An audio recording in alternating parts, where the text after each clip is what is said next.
Okay. Hello, everybody. Here we are. We are live.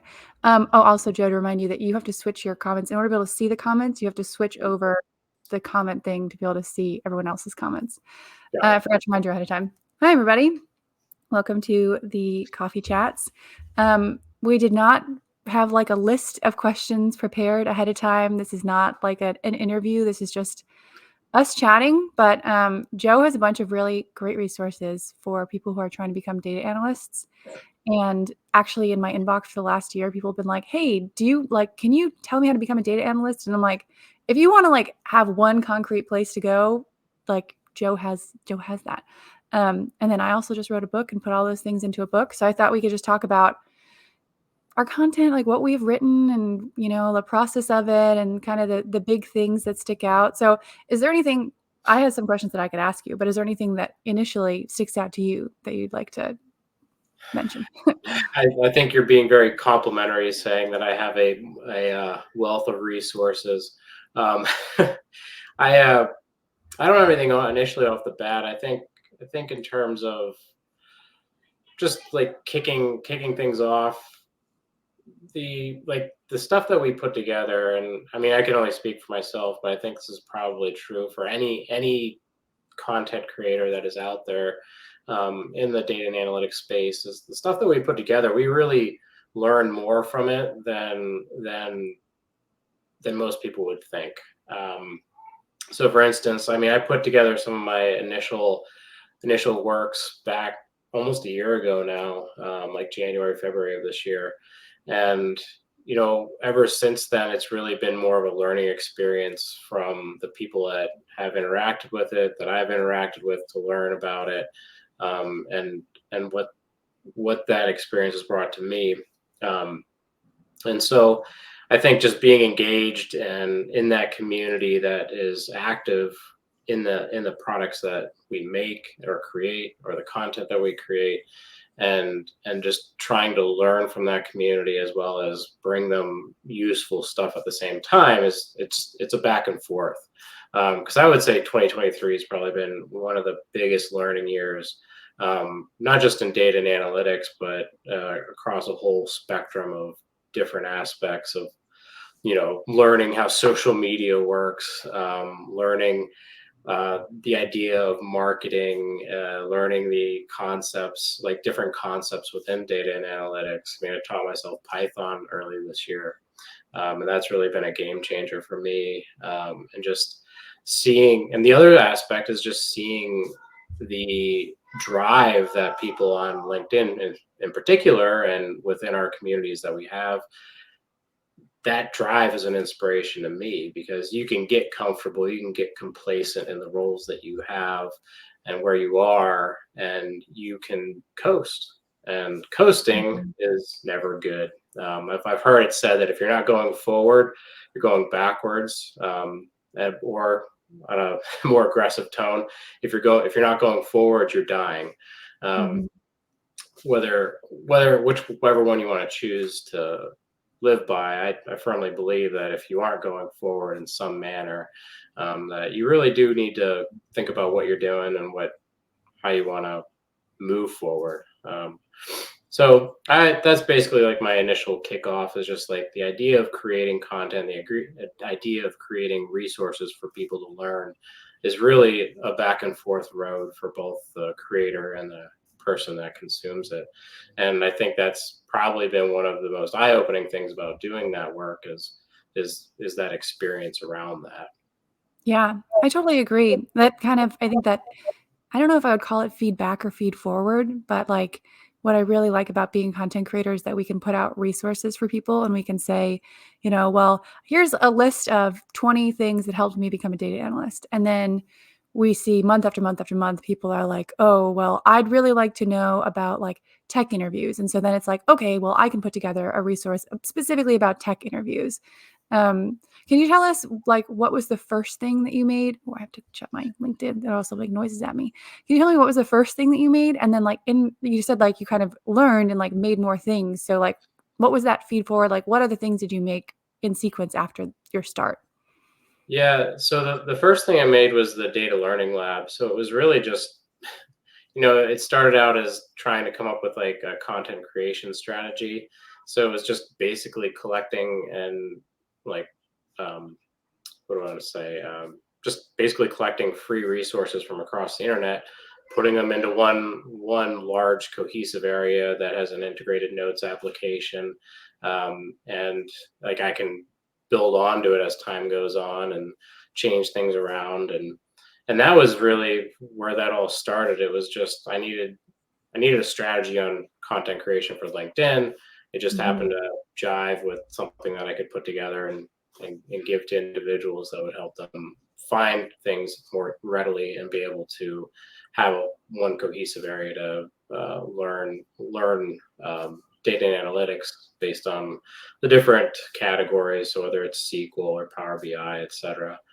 Um, from there, I wrote the data analyst field manual, and that was really just the basic gist of it was just to be a resource that somebody could pick up, find, okay, what particular area do I need help in, whether it's the application cycle or the interview cycle or the first 90 days after you land a job, and not have to be able to read. Not You don't need to read the whole book front to back.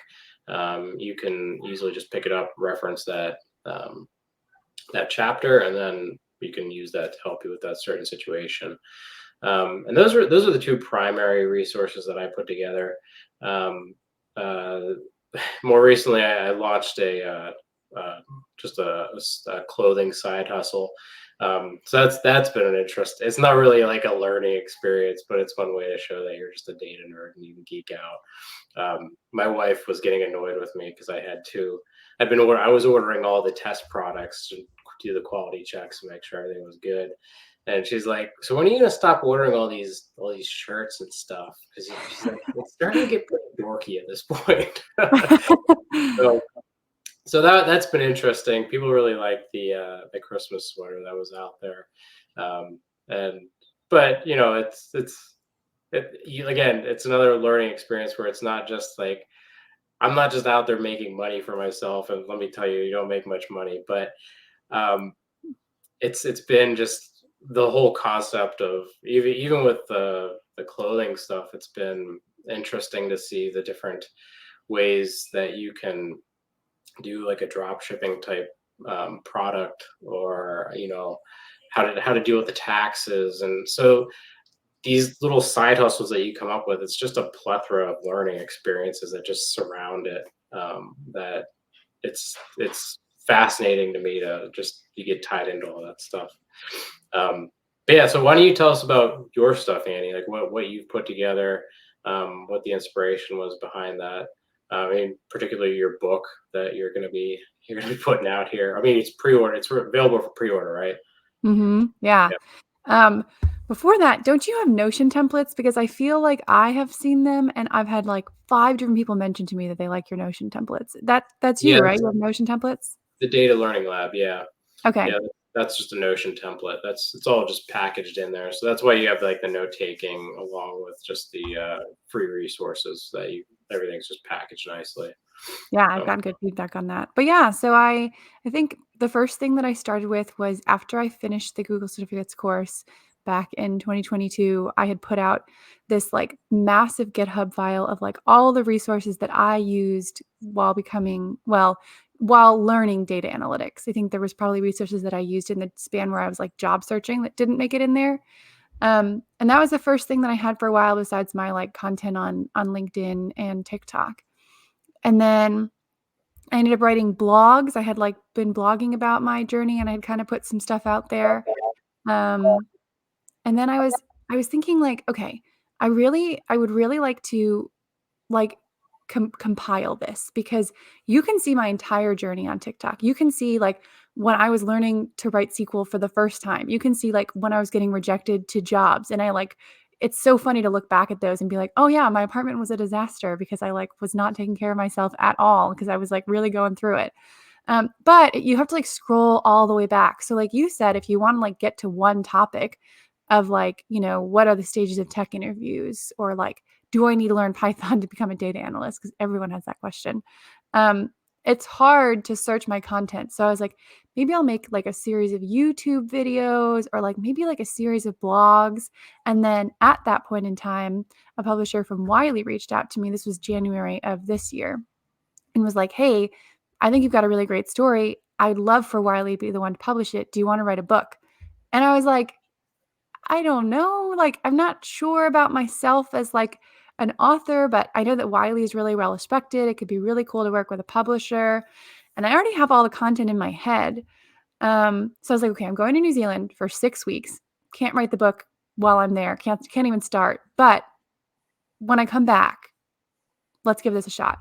So they like wrote up a contract for me and everything, and I signed it. And then I started in March, and I said, okay, when I talked to them, I said, I want this to be my book. Like before I signed the contract, I said, it needs to be my book.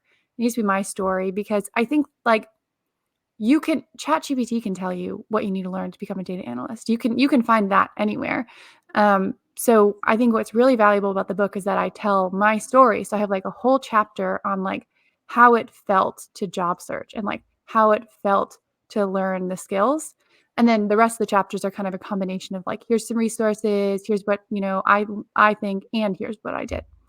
And then I have another whole chapter just on just the portfolio, which doesn't even like talk about my experience. So I kind of dip into all those things. And I said like I need to be able to tell my story my way because that's what my content like that's what like has made my content successful. And they loved that. So I was like, okay, sure, I'll give this a shot.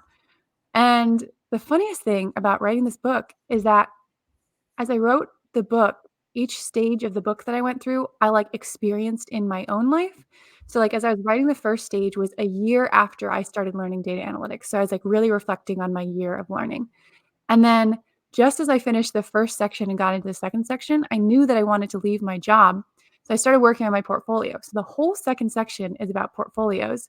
And while I was writing that, I was updating, redoing my portfolio. And one of the like the portfolio projects in the book, I put into my portfolio for my second time around job search. And then I just started to get into like the third section of the book, which is job searching. And I had already kind of started job searching. And the day that I finished the second section and got into the third section, I got laid off. And I was like, honestly, kind of fortuitous timing because I have a whole third section to write in this book. And at the time, it was just going to be 3 sections. So I was job searching like without a job the entire time I was writing the third section, which was super cool. And then I decided I had made a TikTok of myself getting laid off, and it has since gotten 2 million views on TikTok. And my publisher had seen it, and he had been like, "Super sorry to hear about this, but if you're comfortable, I think that you should add into it about like the Yeah. layoffs and the second job search." So I was like, okay. So then I like kind of knew it took me like I like the first job I ended up talking to is actually the one that I'm at now. And I felt good about it the whole way. So kind of like I finished the book as I was like finishing the book and like writing the fourth section, which ended up being like after you get the job, navigating imposter syndrome and preparing for a layoff and, how to succeed quickly was just when I was kind of like mentally transitioning into that next stage. And I finished the book on my birthday, July 11th. Um, and the editing and stuff took a while, but it took until December/January to finally be here. And it's been such an interesting kind of series of journeys. That's pretty cool that, I mean, to some extent that you got to experience like all those cycles as you're writing them. Um, I think the biggest one that like really spoke to me was whenever you said that you wrote about the handling a layoff. I mean, I'm gonna knock on some wood right now, but it's something I've never had to go through. I mean, as a nurse, which is where my background is, for the people that don't know, but as a nurse, it's highly unlikely that I would ever get laid off, as working in a clinical setting. Now, being in a corporate setting, working in data, it's more likely. But I've never been part of that. and it's something that I probably would struggle with a lot, if it were to happen to me. And so I think that's something that like does need to be talked about and how we handle that and move forward. And I think that's something that, again, now even the idea of, okay, you want to move into data analytics. This is how you do it. Okay, so you're in it. Now what? That whole section of what do we do once we get the job is something that's not really talked about. I mean, yeah, talk about like, okay, you learn to upskill, you learn to do this, that, another thing, but you don't ever talk about, okay, the first 90 days, let's discuss, like, let's have an actual strategy when we go into this job. Because with any job, like, you want to make a good impression, you want to optimize your learning, you want to position yourself to be able to take on whatever comes your way. And that's something that just isn't discussed that much. And I think that's something that's important. And I think that's something that most of these books or these workshops or these boot camps don't really prepare you for. It's all just leading up to getting the job, and then they kind of disappear.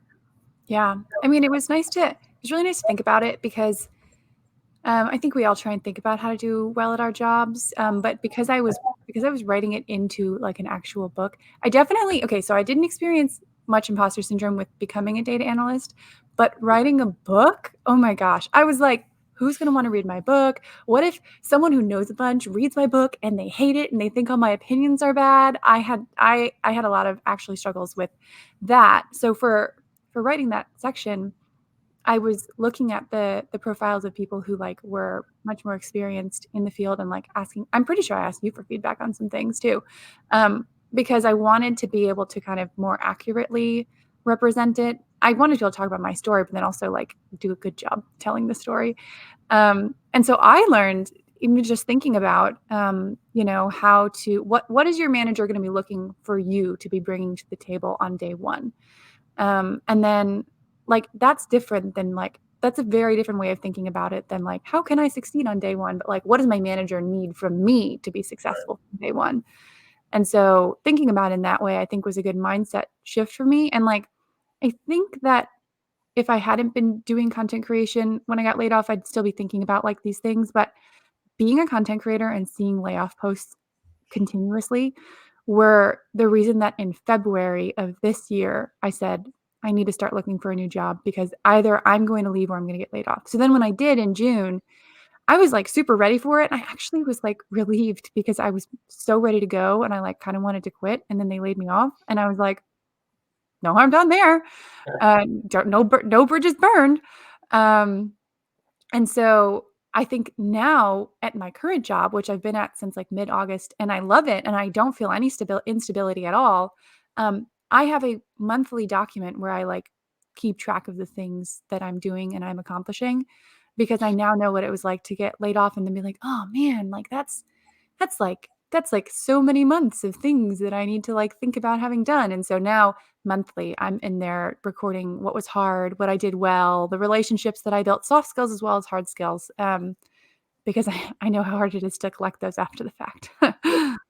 Yeah, and I think the one thing, like, just having listened to podcasts, and not that I'm a published author, despite having a book underneath my belt, but um, the the one thing I've personally experienced, and I've also heard on podcasts, is that once you write the book, like, as time goes on, you either, one, regret something you put in the book, two, want to add stuff to the book to clarify it, or three, like, you hate the book or you love the book still, kind of thing. So that's one thing I would say is, if you're thinking about writing a book, I've also heard people should never write a book unless they truly feel called to write a book. But it's that was an odd thing I heard one time.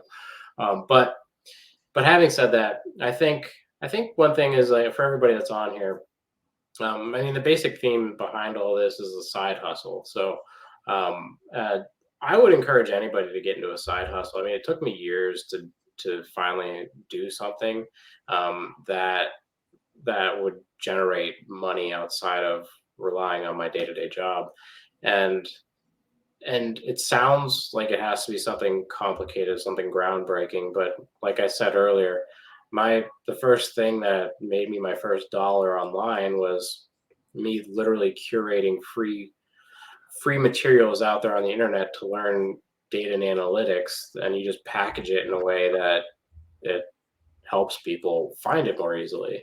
It's really just like, so you take out that middle step of that person having to go out there, find all this stuff, come up with a learning path and all that, and it delivers the end product to them without them needing to do all the middle part.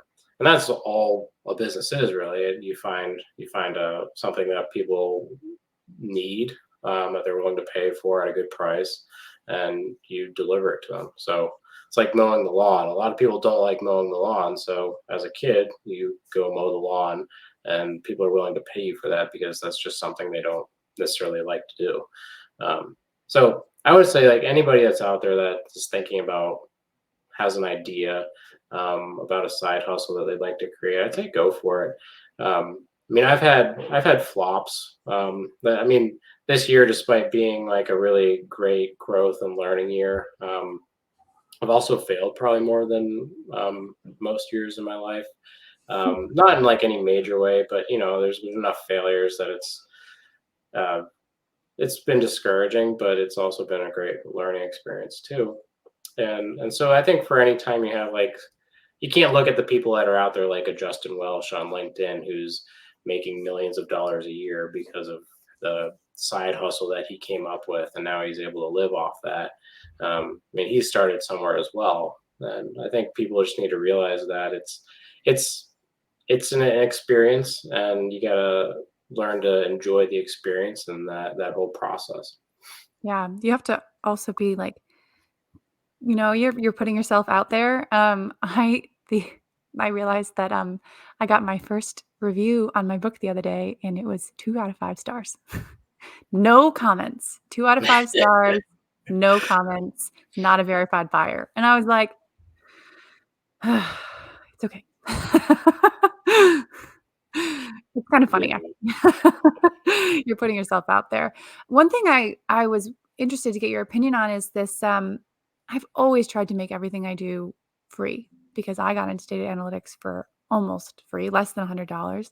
Yeah. Um, but this balance of, like, my time and my experience is valuable, and also people who are trying to get into data analytics don't have very much money, and so, um, yeah, I'm interested in your perspective on that. Yeah, it's hard. You Because you do want to. I mean, as content creators, we literally put out free content almost on a regular basis, I should say. Um, and you know, it gets to a point where it's a lot of work, and it's hard to know, like, when you should charge for something or when you should accept a sponsored post. I mean, I still don't like accepting sponsored posts, but the last one I did paid for a new dishwasher. I mean, am I sorry? No, I'm not sorry. It was, and I don't, and I should caveat that by saying, whenever I do a sponsored post, I don't. It's always a product that is, I vet, and it's a solid product. But having said that, it's like I don't like doing them just because I don't like feeling salesy, and I've never been a salesperson. Um, but I don't. Yeah, it's hard to figure out at what point you start charging, for certain things, because and my philosophy is trying to keep it at minimal cost. I don't I don't want to make my stuff so outrageously priced that people don't have access to it. But at the same time, like, it is a source of income for me. It does help offset, like, all. I mean, if I were to step back and take a look at the hours and hours and hours that you spend creating content, answering comments, responding to direct messages, etc. And you look at the money that I brought in this year from my activities around that, I'd probably be making, I don't know, definitely less than probably $1 an hour for, everything that I've done. But uh, yeah, I don't have a great a great answer, and I hope I didn't dig myself into a hole with everybody on here to by saying what I said. No, Because I feel it. it's kind of like a taboo subject to talk about, you know? Like, It is. it's yeah. Yeah, I mean, I think, um, I am very careful with sponsored posts because I think that my brand is what got me this job. It'll get me jobs in the future, and if I'm doing sponsored posts about things that people don't care about, then, like, that doesn't make me look good as a professional. But when it comes to, like, I wrote a book and then now you have to pay for the book, and, like, so I got paid in advance to write the book, which is great, but, like, unless I sell, like, I think 10,000 or 15,000 copies or something, I don't get any more money from the book. And so I just want my book to do well, like, because I put so much thought and effort and time into it. And it's all the questions I had when I was becoming a data analyst. And so I want it to reach the people who I wrote it for. Um, but at the same time, that means then promoting something that's not free. And so it's like it's like a mindset shift for me because I've always been like, I'll promote a product that's free. No problem. I'll promote like anything, all the resources that I point to are always free. I do all these coffee chats, I have my TikTok, my LinkedIn, my blog, all these things free. And now it's like I made a thing that is not free. And I don't even have control over the price. Wiley just priced it. But I worked really hard on it and I think that it is valuable. And I think it's like I it would have cut my journey in half. And actually, somebody who read the book already said if I had read this 9 months ago, it would have taken me half as much time to get to where I am now. And like, how much money is that? Let's say you get a 70K per year job. I don't even know. I can't do the math that quickly. Maybe you can, but what is the math of 4 months quicker, you know? But it still feels like strange, you know? Yeah. Yeah, it is strange. Um, yeah, and I don't have a good answer because again, I always I always feel slimy when you get to that sales part of things. And and there's definitely people that are just very natural at being able to talk through and say it in ways that don't feel salesy, and that's really where you have to get is be at that point where it doesn't come across salesy and it's just you're advertising how it meets somebody's need, because that's ultimately what you're trying to do is give somebody something that is valuable to meet their needs and meet them where they are and get them to a different point.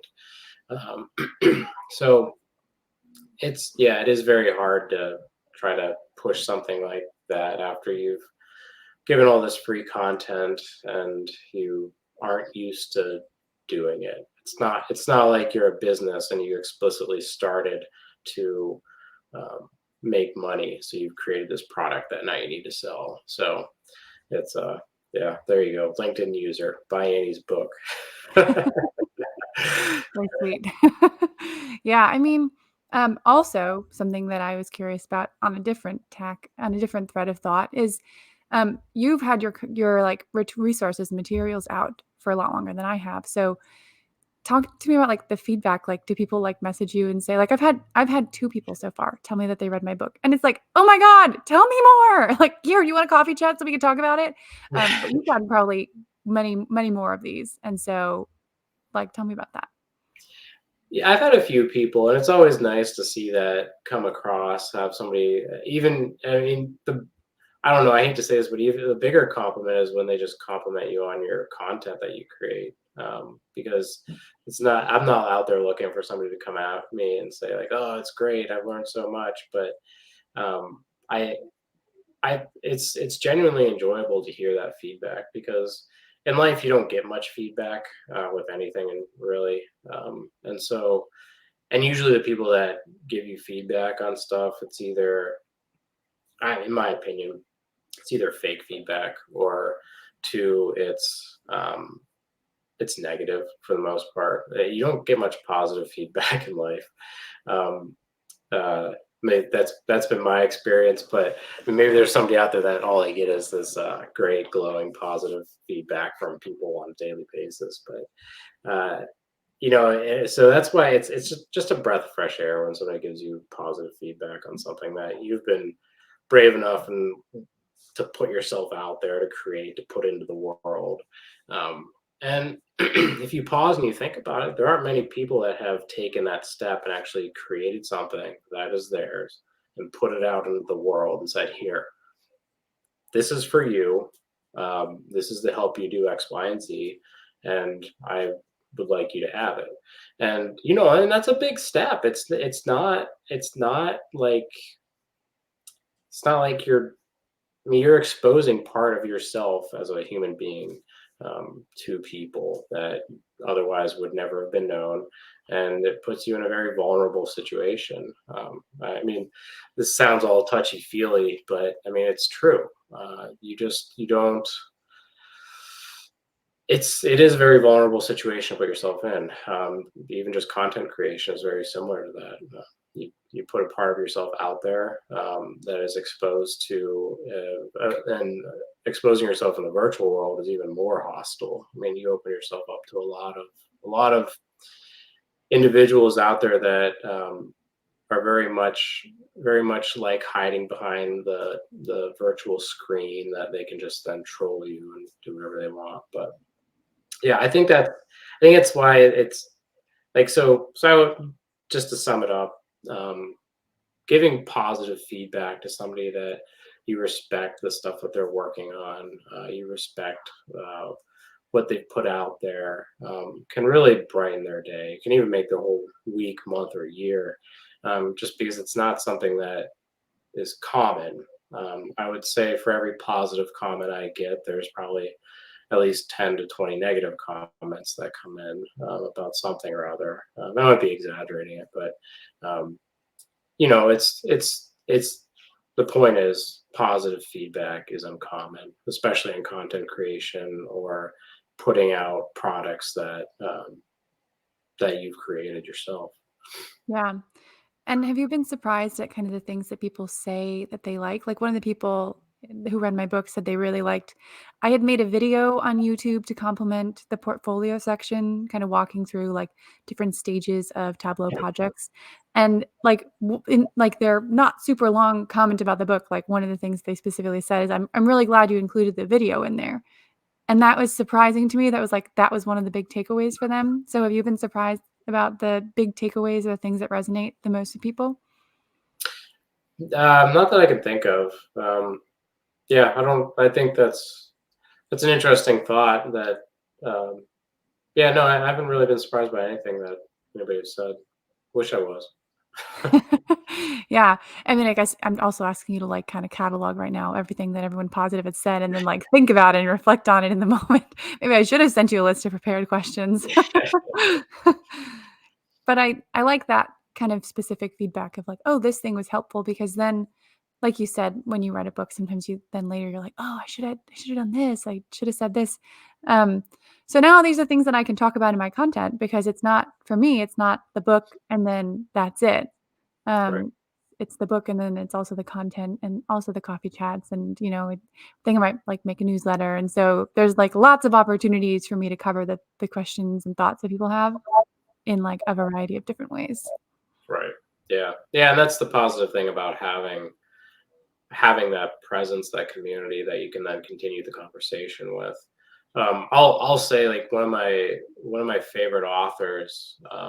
They they wrote a couple books, and then I didn't realize it, but they had a podcast, and the podcast itself really is a continuance of the thoughts and the ideas behind those books, and it's been a very transformative, like, uh, I guess, knowledge base, because it's not, like I said, it's not just the books and then you move on with life. Then you can actually, like, continue to listen to the podcasts and continue to learn about those concepts and continue to basically put those into your daily practice, on an ongoing basis. So I think that's a huge component to books in themselves, is that idea of being able to continue that knowledge by having an audience, by having another outlet that people can then follow, and understand and learn from. Yeah, but I think it also requires kind of holding true to the message that you wanna tell because I think I see a lot of, like, bigger, creators, not necessarily just in data, but all over, they get the critical momentum, and then they just kind of go back to saying the same things they've already said, but I hear a lot, oh, you should be repurposing your content. All your posts that do well, just make that post again a couple months later, but just word it differently. And I get it. Like, there's always going to be a new influx of people into the space that didn't hear your original post, but I try not to be that kind of a content creator. I try and, come with new things to say. And I think that a lot of the things that I've already said, a lot of people are like saying repeatedly. And so I don't necessarily need to cover them again. Yeah, yeah, and that's hard because sorry, I'm sucking on a cough drop. I've got a cold this week. But yeah, it's hard because whenever you run into like writer's block, recycling content is a great way to push through that and make it to the other side, in my opinion. And I think that's probably one of the reasons I use it. It's not to try to generate um, more like the same. If it had a really good response the first time, I'm not trying to generate that again. Because the algorithm, especially on LinkedIn, is just all over the place. I don't. You can go look at my posts from the last 2 weeks. It's just been like, but Yeah. um, but it's for me, the reason I use that technique of repurposing content is just to get through writer's block. And I'm not gonna lie, like I've struggled with that more recently, just because work, life obligations. I just don't have time to think about it. I don't have the time to. I don't have the hours to dedicate that I should dedicate, that I would want to dedicate, to put out quality content. And so that's been a struggle for me. But I think that's where I stand repurposing it. But yeah, and I don't know, somebody that says the same thing over and over and over again. Like for me, I would just get bored with that and not be able to Me keep too. going that way. So I have to change things up, and sometimes it doesn't always resonate with the community that you built, which is tough because sometimes that's what you Mhm. want to talk about. Like I tried that Yeah. a couple of weeks ago, and it just wasn't clicking. Mhm. The algorithm was just off, but I'll blame my content stuff instead. Yeah, I agree. You kinda get yourself into a niche and, especially people who are making money off of saying the same thing over and over again, they're not bored with the money. I wanna check on the time. I know you said you until, like, 12:30, 12:45. How are you doing on time? Yeah, we're good. Yeah.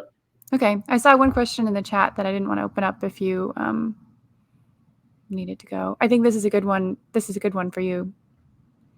It says, "From your experience in data and in general, what are ways to provide positive alongside purposeful and constructive feedback to others when you're placed in such situations to do so?" Yeah. Uh, I think a lot of the time it comes down to clarity and communicating exactly what the issue was and what your expected outcome would have been what your expected outcome would have been if it had been the ideal situation. So if if you have, I'm trying to think of a good example, but if you had, I really can't think of a good example. Say two employees that are arguing with each other, and one of them escalates it. They yell at the other employee. I mean, you bring them in, you clearly explain to them that you cannot yell. This is a very contrived example, but you cannot yell. And my expectation would be that in the workplace that you need to behave in such a manner that our voices aren't escalated. And so I think that I would say that the temptation is for people to do the whole sandwich, the compliment, feedback, compliment sandwich, and I'm very much guilty of doing that with people. But it the feedback often gets lost within those compliments because a lot of people walk out of the room. That's all they only hear the first and last thing you said primarily, and they only want to hear the good things that you said. Hmm. And so just being very clear in terms of this was the situation, this is how it was handled, and this is the expectation of how it should be handled in the future. And if there needs to be any any guardrails put in place, basically saying like if it continues, then these are the consequences. I think that's how you have to handle things from my perspective, because if you're not clear in what your expectations are, there's no way that the person can modify their behavior to meet those expectations. I think that's probably one of the biggest, outside of the compliment sandwich, one of the biggest things that we run into is thinking that we communicated clearly what our expectation is. And it's amazing the amount of people that think they did that and they have not done that, because so many organizations would run so much better if everybody just clearly communicated what what their expectation is. If your CEO is able to clearly communicate it down to your VPs, down to your directors, down to your managers, down to the frontline staff, you you would have a organization that ran so much more smoothly. Just understanding the intent and the direction that you're going, or opens the doors to everybody being able to do their job and move the organization in that direction. And it's again, and it's not, and when I say like communicating your intent, but it is simply communication. Communication is, in my opinion, the root of, I want to say all issues, but I won't say all issues. I'd say almost all issues, because you can, everything you look at, everything you go back to, it has to, like, there's some breakdown in communication that occurs at some point, that just causes total mayhem. So I think that's kind of, that would be my answer to that question with the, the feedback and everything. Yeah. It's I like that you mentioned, like, not the sandwich because I know that I've heard the sandwich thing and, um, it's kind of definitely, like, my natural inclination. And I know, like, I really like constructive feedback, but also it really scares me. Like if my manager's like, I have, some feedback, which can mean positive or negative. And like, so like, my manager will like put in our one-on-one document, like, and generally just like, I think we could do this way. It's not even like positive or negative, but I'm sitting there like, oh my God, like I'm gonna get in trouble, like, and it's dumb because I know that I want the feedback, but just in the moment beforehand, I get nervous about it. But I do know that I had a good conversation recently with my manager's manager, and he talked about essentially, if you need to give feedback to somebody about, like there was something that you needed and they didn't deliver it, just tell them what the context was, what was expected, and what was delivered, and if needed, how that like what the delta was between the two of them. And it can be just like very matter of fact. And I think that I really like working at GitLab, and I think that like in general, everyone that I've experienced here has been like one of the cultural things that GitLab practices is like short toes. So to be able to just kind of clearly communicate the things. And so and we have like a lot of documentation. We like are very clear. We take good notes in meetings and like really document things in the Slack channels and stuff. And so I like that I feel like I know what is expected of me. And if I get into this territory of like, I don't know what's expected of me, I can ask it. And then like if we're going over like, oh, this thing needed to be done, but this wasn't met, it would be a real surprise to me if it's like, oh, I had no idea that's what you were looking for. And I'd be able to just like communicate that and we'd be able to like work on a remedy for that and then not get stuck on it, because I definitely have had situations in the past. Like, oh, in graduate school, I was constantly asking, like, I just need to know what you expect of me. Like, so that, like, well, how am I going to get graded on this paper? And they'd be like, well, figure it out. And then I'd get the paper back. And it would be like, why would you do this? Basically. And it's like, because you didn't tell me. Like, and I asked. And that's Right. so frustrating to me. Right. Yeah. Yeah, I mean, it's important that that people feel that they can ask what the expectations are, because there are cultures where there isn't that security to ask those type of questions, which is extremely unfortunate, because they feel like if they ask those questions, they look like they're dumb and they can't, and they're not a competent employee. And, it's unfortunate, but it does exist. Yeah. Let's see. What time is it? It is 12:45 on the dot. We're good now? We should go? You have Yeah, 2 kiddos, right? yeah, I have to There's 2 of them? go. Yeah. Okay, yeah. Thanks for chatting with me. Oh, and I wanted to spotlight, Jessica, thank you. Love to hear it. She just wrote on my book. Love it. It's coming out January 4th. So I don't have a physical copy yet. I will be getting a physical copy hopefully next week. And then I will hold my book that I wrote in my hands. And I put in the front of it like a little like dedication to my boyfriend, which he doesn't know about yet. And so I'm gonna see if I can trick him into opening it and reading it on his own without me telling him to read it, because then he can be genuinely surprised. But we'll see. Good luck with that. Yeah. But thanks for chatting with me. I think that this was definitely more kind of freeform, I think, than the last one. Right. Even Yeah. we just kind of bounced all over to a bunch of different topics, but it was great. It's super interesting. I hope that it was valuable to everyone here in the chat. Thanks to everyone who came too. We had a good chat. Yeah. Thank you, everybody. We'll see you on the socials. Yeah. Interwebs. Bye, everybody. Bye.